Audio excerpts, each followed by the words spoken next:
He had seen the poverty of the townships, the desperation of the rural poor, and the alienation of the middle class. He had felt the sting of racism and the weight of inequality, and he had made it his mission to change it.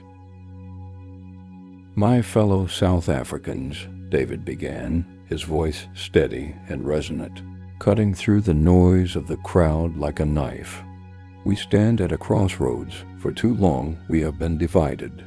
By race, by class, by politics. We have been told that we are enemies, that we are rivals, that we cannot trust one another. But I stand before you today to say that this is a lie. We are not enemies. We are not rivals. We are one people, bound together by our shared history and our shared future." The crowd erupted into cheers, their faces alight with a hope that had been absent for far too long.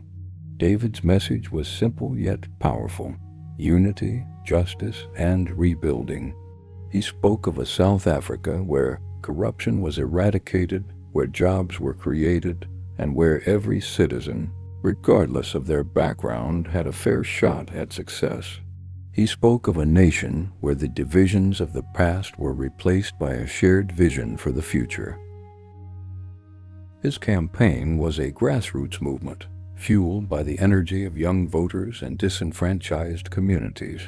He traveled the length and breadth of the country, from the bustling streets of Cape Town to the dusty villages of the Eastern Cape, listening to the people and sharing his vision for a better future. In the townships, he sat with mothers who worried about their children's futures. In the rural areas, he spoke with farmers struggling to make ends meet. In the cities, he met with young professionals disillusioned by the lack of opportunity. Everywhere he went, he listened, and everywhere he went, he inspired. Despite his lack of ties to the corrupt elites, David's charisma and authenticity resonated with the masses. His rallies grew in size, his message spreading like wildfire. But not everyone was pleased. The political establishment, threatened by his rise, launched smear campaigns, accusing him of being a puppet of foreign interests or a radical intent on destabilizing the country.